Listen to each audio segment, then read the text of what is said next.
साथियों नमस्कार, मैं हूं नीरज पटेल और आप देख रहे हैं नेशन जनमत। महामानव मौनी बाबा बन गए हैं। तथाकथित राम राज्य के महंत अभी भी अकड़ में हैं।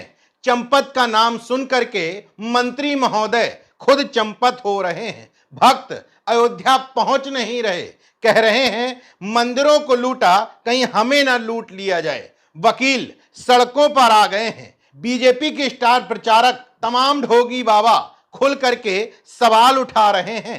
दबदबा गुरु और पीएम मोदी के छुटका भाई नाम लेने से घबरा रहे हैं। प्रमोद कृष्णम जैसे ढोंगाचार्य बीजेपी और आरएसएस का पक्ष रख रहे हैं, तो निर्मोही अखाड़ा के प्रवक्ता बुरी तरीके से उनको टीवी पर ही रगड़ दे रहे हैं। यानी कि हालात बीजेपी के हाथ से निकल चुके हैं। मोदी योगी राज में पहली बार ऐसा मौका आया है कि बीजेपी के खिलाफ खुद भक्त, अंधभक्त, वोटर, सपोर्टर, बाबा, महंत खुल करके आ गए हैं। स्थिति यह है कि बीजेपी उगलना चाहती नहीं है और निगलते बन नहीं रहा है। राम मंदिर डकैती कांड जैसे जैसे आगे बढ़ रहा है, वैसे वैसे बड़ी मछलियों को बचाने के चक्कर में मोदी योगी के खिलाफ जनता खड़ी होती चली जा रही है। अयोध्या में फैजाबाद बार एसोसिएशन के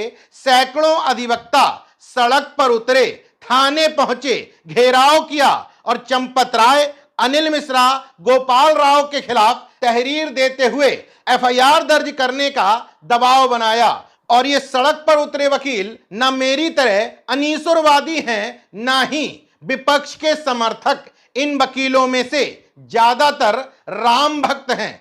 सड़कों पर जब उतरे तो जय श्री राम के नारे लगाते हुए थाने तक गए। अब ये पूरा मामला मोदी योगी के लिए एक और तरीके से गले की हड्डी बन चुका है। दरअसल तमाम बाबा इस आस में बैठे थे कि राम मंदिर बनेगा तो उसमें हमें भी कुछ मलाई मिलेगी, लेकिन बीजेपी और आरएसएस ने बड़े ही साफ गोई से राम मंदिर आंदोलन के पुराने नेता और उनसे जुड़े साधु सन्यासियों को निपटा दिया था।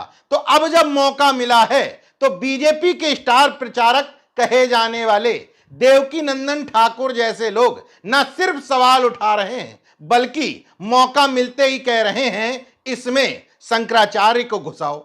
आप मंदिर का अधिकारी सरकारी अधिकारियों को बना रहे हैं, वो ठीक नहीं। और फिर ऐसे धर्मज्ञ लोग जो जानते हो इस बात को, मंदिर का धन हरण करने वाले को 60,000 वर्ष तक मल का कीड़ा बनेगा। तो हम तो अभी भी योगी जी से प्रार्थना करेंगे कि राम मंदिर से ही इसकी शुरुआत हो जाए, कि सनातन बोर्ड बने। 4 शंकराचार्य, उनमें से एक भी शंकराचार्य जो आपको प्रिय हो, जिनके प्रति आपकी निष्ठा हो, उन शंकराचार्य को उस सनातन बोर्ड का अध्यक्ष बनाकर और सनातन प्रगति को आगे बढ़ाने का काम करना चाहिए। परिस्थिति जन्य साक्ष्यों के आधार पर यहां एक बात और साफ कर देता हूं कि यहां बड़ी मछलियों से मतलब चंपत राय, अनिल मिश्रा, गोपाल राव या नृपेंद्र मिश्रा जैसे लोगों से ही नहीं है, बल्कि उनसे ऊपर की भी बड़ी मछलियों के इसमें शामिल होने की साजिश साफ साफ दिखाई दे रही है। वजह स्पष्ट है कि दबदबा गुरु यानी कि बड़बोले ब्रजभूषण शरण सिंह और मस्खरे बाबा धीरेन्द्र शास्त्री इस मामले में ये कहते हुए बोलने से बच रहे हैं कि जिन्होंने ईश्वर को नहीं छोड़ा वो हमें क्या छोड़ेंगे। देखिए, अगर मैं सत्य बोल दूंगा तो बहुत परेशानी में आ जाऊंगा, क्योंकि वो बहुत बड़े लोग हैं। अभी भारत में एक घटना हुई, राम मंदिर।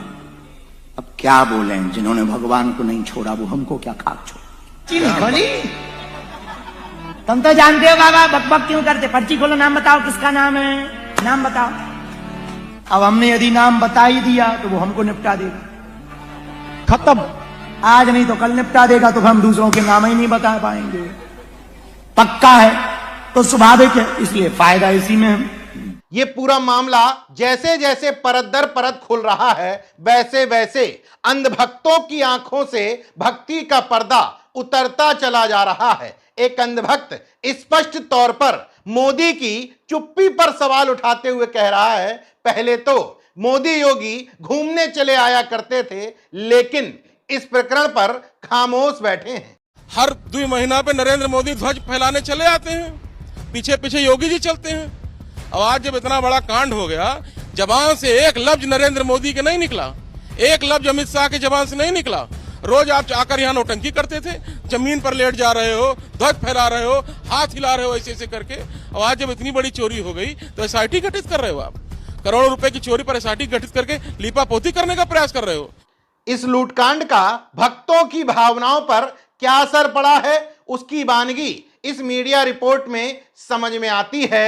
अयोध्या में भक्तों की संख्या ये कहते हुए घट गई है कि पहले मंदिरों को लूटा, अब हमें ना लूट लिया जाए। यात्री को ना लूट लिया जाए, उस कारण से कहाँ आएंगी पब्लिक।